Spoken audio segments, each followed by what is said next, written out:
Hey y'all, welcome to Paige's Perspective, where I help you find your inner strength to cope with life. So it's been a week into the new year, and some of you may have made resolutions and are already falling off. Some may still be going hard, but I thought this would be a good opportunity to discuss how no one is coming to save you. If you've been waiting for someone to rescue you, to fix your life, or to step in and make the hard decisions for you, I need to tell you something. No one is coming. And that might feel really harsh, but it's the truth. But here's the thing. It's one of the most freeing truths that you'll ever hear. Because once you stop waiting, you realize the power to change your life has been in your hands all along. So if you have these New Year's resolutions and you're falling off and, subconsciously you might be waiting for something to happen to pick you back up. You might be waiting for motivation. So it's not necessarily waiting for someone to save you. You might be thinking that there is something that needs to save you. But the truth is you got to save yourself. So why do we feel like we think someone is supposed to save us? We've been raised with these stories where someone just kind of swoops in and saves the day, like in fairy tales, superhero movies, and even the way some people will talk about their relationships. So let's think about it. How many Disney movies end with the prince rescuing the princess? Or how often do we hear that someone found the one and now their life is just magically better? These ideas stick with us, and they create this subconscious belief that if we wait long enough, if we pray hard enough, if we love enough, someone or something is going to come along and make everything okay. Or we might think that someone is going to change. So there's a woman who kept waiting for their partner to wake up, quit drinking, seek recovery. But every relapse, she would tell herself, maybe this is the time he'll get it together. And she spends years hoping that his rock bottom is going to come in and save their marriage. Because we all think, if they stop drinking, everything will be fine. It's going to save everything. But that's not how it works. And what if it doesn't happen? At some point, we have to realize that we need to set our own boundaries and we need to make decisions for our own life, whether the person changes or not. And let's kind of shift this for another example that has to do with jobs. Okay, let's say that you're in a job that you really hate. It's really crappy. It's not going anywhere. You hate it every day, but you're waiting for someone to offer you some kind of dream opportunity. And it's easy to wish for a big break. And it's easy to pray for that or ask for it, like sitting around waiting for something big to happen to us. But no one's going to drop the perfect career into your lap. It's not just going to magically appear. You have to start taking those small steps like networking, learning new skills, applying for better jobs, making phone calls. You got to create your own break. So let's be honest. Sometimes we don't want to take responsibility for saving ourselves because it's hard. If someone else would just fix it for us, wouldn't that be much easier? Sure, but that's not how it works. If you're drowning in debt, it's a lot easier to hope for a lottery win, or maybe you think that someday we'll get a better job or wait for that promotion or whatever, than it is to sit down and face those numbers and to actually figure out why you're in debt and what you can do about it. Or if you're in, an unhealthy relationship, it's easier to wait for your partner to change than to make the tough decision to leave or just start focusing on yourself. We know people who stay in these unhealthy relationships because they keep hoping that their partner would like magically become the person they knew they could be. But that may not ever happen. The change doesn't start until you look at your situation and say, what can I do to change this? And taking control of your life is scary.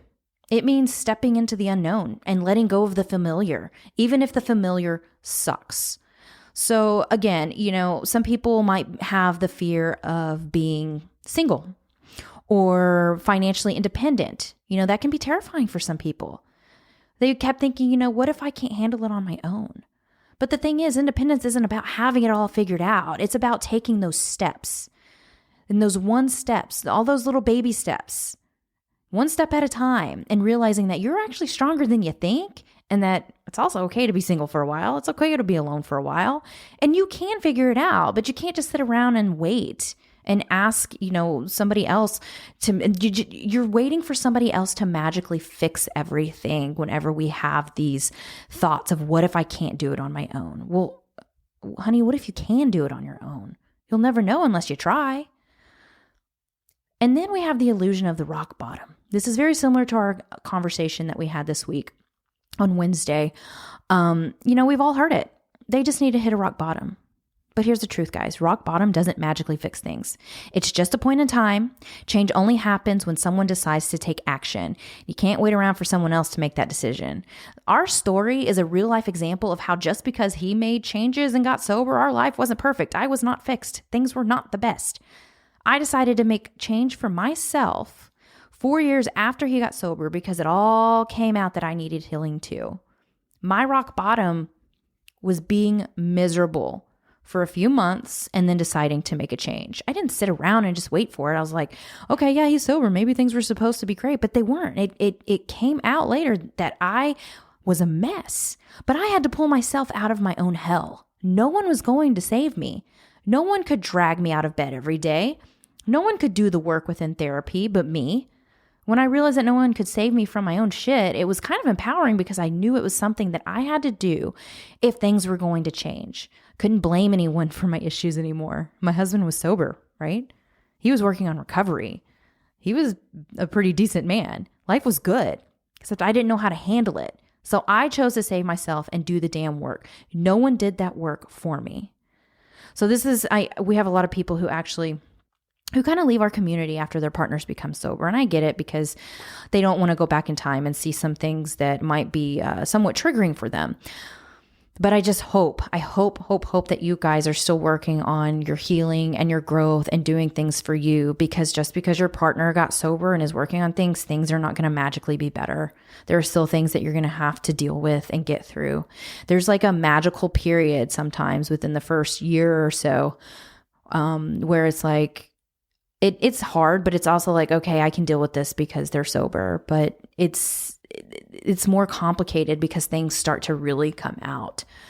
When people start thinking about other people's rock bottoms, if you're with an alcoholic partner and you think, once they lose their job or their health gets bad enough, they'll stop, they'll get help, but it never happens. It's not until you stop focusing on their rock bottom and start focusing on your own that your life is going to begin to change. We keep on focusing on them and what they're doing. And when we do that, we are literally asking them to save us because we want them to get better so that we can get better. We can get better while we can start to get better while they're in a really bad place. We can start growing. We can start changing. We can start making decisions that align with our values. All right, here's another example that it's not to do with having an unhealthy partner or whatnot. What if you wait to eat healthy and work out for a time when a doctor tells you that you're sick and you need to do these things? Why can't you start doing it now? Because you're the one holding yourself back. And that's the harsh truth. It's excuses and it's blaming society or our partners or our childhood. When I started taking care of myself, I was tired of the same exhausting pattern that got worse over time. It wasn't until I stopped and said, what about me? Why can't I be happy and healthy? I can, but no one could save me. No one could do it for me. I didn't have accountability partners. I didn't have someone hold my hand or knock out the food in my hand or push me to work out. I didn't have someone force me to go to therapy sessions. I didn't have someone to force me to meditate, to journal, to read, to do these hard things that are part of growth. I did that. Sure, I had a bit of guidance with a program, my therapist, a community. I had a supportive partner, which is very helpful. But it was up to me to actually press play, do the damn work, and do what I know I needed to do. No one can do it for me. And accountability partners come and go. Eventually, someone's going to fall off, and it's up to you to keep going for yourself. Sometimes we suffer because those around us are suffering instead of taking responsibility for ourselves and choosing not to suffer just because someone else is. All right, that's a whole other episode. I could get into that on a tangent, but the hard truth is, guys, no one else can live your life or make decisions for you. And the truth is really empowering. This truth is empowering because it's easy to feel overwhelmed when you realize no one is coming to save you. It is. But the good news is it also means that you don't have to wait on anyone else to start making changes. You're holding yourself back. And when you flip this narrative, it's going to put you back into that driver's seat, and it's going to make you realize that you're not stuck, that you're actually in charge. We got to break free from the victim mindset. It's so easy to say that I can't do this until someone helps me. I can't do this until they get sober. I can't do this until, my boss changes. But we got to flip that. What can I do right now with what I have? Breaking free from that victim mindset doesn't mean that life gets easier. It means that you stop waiting and you start acting. So how do you build the skills to save yourself? I'm going to throw out some practical steps for you. You're going to start focusing on what you can do today. Big changes can feel overwhelming, so the goal is to break them into manageable, actionable steps. I'm actually a big fan of drastic changes within certain areas of self-care, like meditation. Do it every day for as long as you can. That's going to help rewire your brain to be comfortable with it and do it more often. Same with journaling, same with reading. And then once you get into your physical part, I did drastic changes. I went ham. Once I got my mental health together, I was like, all right, I am going hard on this. And I did. And it was hard, but I enjoyed the drastic changes because it rewired my brain to understand discipline a little bit better. But we can still break them into manageable, actionable steps if you're not there yet. First, you're going to identify the specific behavior that you want to address. Look for the patterns of behavior that harm you emotionally, physical, or mentally. This kind of goes back to me talking about focusing on behaviors instead of substances. So some examples could be lying, yelling, manipulating, maybe even avoiding responsibilities.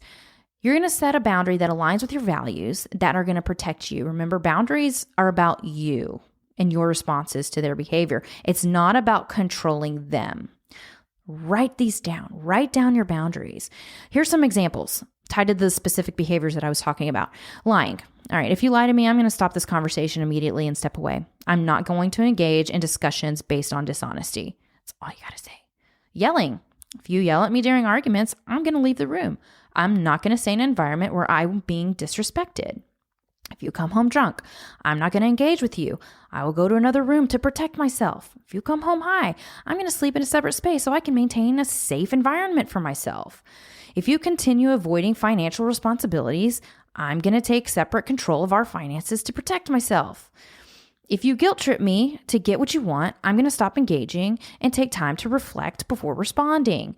Communicate your boundaries very calmly, very clearly. Avoid accusations, focus on your actions and the behavior you won't accept. So instead of saying you always come home drunk and I'm so fucking sick of it, say when you come home drunk, I feel disrespected and unsafe. I'm going to remove myself to protect myself. But you have to follow through with these boundaries because boundaries don't mean shit if you're not enforcing them. And you got to be prepared to take the action that you have communicated. So let's say your partner yells at you and you've said you'll leave the room, walk away. If they lie to you and you say you will stop engaging in the conversation, if you have to focus on your responses. You can't control their actions, but you can control how you respond. Be specific. Vague boundaries like stop treating me badly are hard to enforce. Tie your boundaries to clear, observable behaviors. Stay consistent. The power of the boundary lies in follow through. If you let it slide, it's going to lose its impact. I know it's hard to set boundaries because there's going to be pushback. People who are used to overstepping your boundaries, they're going to test them. They're going to be angry. They're going to throw tantrums. Let them be babies about it. You stand firm. It's okay to stand firm in your boundaries, even though someone else is throwing a fit. We don't need to give in to them. If they're throwing a fit, that boundary needed to be put in place to begin with. So take ownership of your choices. Ask yourself, what am I tolerating that I have the power to change? Again, start small, keep moving forward, don't give up, stay consistent. I know people talk about consistency is key all the time, and it's like, oh my God, can you please shut up about that? Guys, consistency is key. I'm not going to shut up about it. It is like amazing. You have to stay consistent with the changes that you are making, or it's going to be really, really difficult to actually make changes that stick. And again, failure isn't the end. You know, it's not the end. We have to embrace the failure as part of growth. It's part of the journey. It means getting back up, and we learn from our setbacks. You know, we actually had this conversation in our Independently Strong course community meeting this week about how failing or going back into past behavioral lapses, it's part of the journey. It's how you get up, though. How do you remind yourself to keep going? How do you learn from that experience? You know, what can you do different next time? It was a really great meeting, and I've seen so much growth in so many people who have learned to deal with their setbacks to where they don't just make them stop. Because I used to be the person where if there was a setback, I would just want to give up. I'm just like, no, this isn't working. I'm done. It's like if you're on a diet and you have a piece of cake and you're like, oh my gosh, I totally screwed up. I'm just done. No, it doesn't work that way. It doesn't work that way. You wake up the next day, or your next bite or your next meal is going to be better. You just go back to where you were going. It's going to help you make these small habits come back into play. You can't, if we just give up, we're going to be worse off. We'll keep going. It'll get progressively worse. So we have to just say, you know what? I'm okay. I'm okay with just this little setback. What did I learn from it? What can I do differently? And how can I handle it better going forward? So another part of this is going to be find your people. Lean on supportive people, because no one can save you, but the right people can walk beside you. There are people who can offer encouragement and even some perspective. You know, identify people in your life where they are supportive and not judgmental. Reach out to those. Reach out to them when you need to vent or brainstorm or get perspective. Don't just vent to people though, guys. Don't just vent. It can be quite obnoxious and they're not going to want to talk to you anymore. Like, you've got to come up with ideas or talk about their issues as well. Or just sit in silence sometimes. Sometimes it's nice to just sit in silence, but avoid the people who are going to perpetuate your victimhood or try to control your choices, because true support is going to empower you. Like our growth-oriented communities, we have the TUFO community, we have the Independently Strong community. They're growth-oriented. They align with your goals. And engage in the activity, share your experiences, ask for advice, celebrate others' wins, post your self-care, post whenever you're like, you know what, I didn't do that much today, but I feel like I've done better than I would have before. Like we're not about the highlight reels. We find the balance of everything. We find great self-care posts. We find those who are really struggling. We find those that are in the middle ground who are just kind of like, I don't know what to do here. But it's such a beautiful place to be, because you can connect with others that are going through a similar thing. When you're around people who are going through something similar, it makes you feel less alone. And it's easier for you to become motivated to become better and to grow and to change. Look for mentors. Go to somebody who has been through something you've been through and came out the other side. Matt and I are mentors. That's what we do. We just do it to a lot of people. It's just kind of what we do. We do offer mentoring sessions, but we also do this as well, to where you get this free advice, I guess you could say, from people who have been where you've been and they came out of it stronger. And then, also go to therapy, talk to a therapist. It's always amazing. Find somebody who inspires you. That's what's really going to help you. Find somebody who inspires you. Be around those who truly inspire you to be better than you are today. It's an amazing thing to be around. But what is the difference between support and being saved? So being saved sometimes feels like the easiest solution, because it takes the weight off your shoulders. It's like, I don't have to do the work. Someone's going to do it for me. But that's only temporary. The problem is it's going to create dependency, and it keeps you from actually developing the confidence and the skills that you need to be the person you want to be.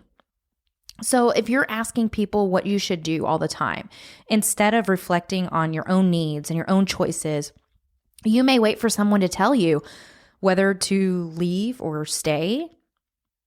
If that person steps in and tells you what to do or saves you, telling you exactly what you need to do, or maybe even taking certain actions on your behalf, you're missing an opportunity to learn how to trust your own instincts or set your own boundaries.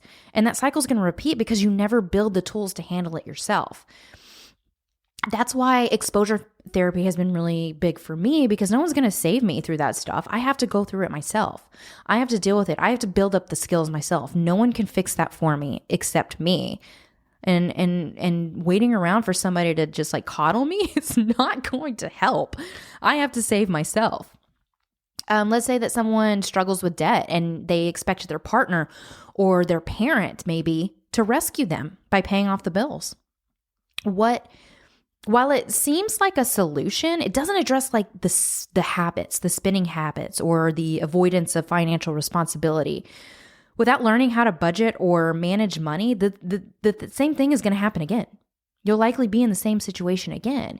So you got to learn those skills to not be in that place in the first place, or not be in that place again. So you got to go through the hard things to figure out what skills you need to make sure you don't do it again. Support, on the other hand, is about walking beside someone, offering encouragement and resources while they do the work themselves. It reinforces that independence and that confidence. You know, somebody might be rebuilding their life after a divorce and they need to lean on their support system for encouragement. Let's say that this person's sister offers to watch the kids while she goes to therapy, and her friend helps her brainstorm job opportunities, but she's the one making the decisions about her finances, her custody arrangements, and all the next steps that she needs to go through. The support gives her the stability while she takes control of her own life. Independently Strong is very much like this. We help you build the confidence to make your own decisions. It's not about like just being independent by yourself. You know, I think that gets twisted and it gets confusing. It gets misunderstood. It's about actually making your own decisions and being independent with your decisions and confident in your decisions. Who doesn't want that? Like, that's an amazing thing to have, partner or not. We want to be able to make our own decisions. So the best part about all of this is that you don't have to be perfect to control your life. You just have to start. You got to show up for yourself. Because when you do show up for yourself, it might inspire others to show up for themselves, because your strength is going to ripple outward. No one is coming to save you isn't a bad thing. It's a call to action. It's you're the hero that you've been waiting for. So take a moment to reflect. What's one area of your life where you've been waiting for a rescue? If you've been waiting for your partner to get sober, if you've been waiting for them to change, maybe it's something that has to do with your finances. Maybe it's something that has to do with your job, something else in your life, maybe your health. What's one small action you can take today to reclaim your power? Because the truth is that you don't need saving. You just need to believe in yourself enough to take that first step to save yourself. All right, guys, that's all I have for this week. Until next time, I'm Paige. Bye.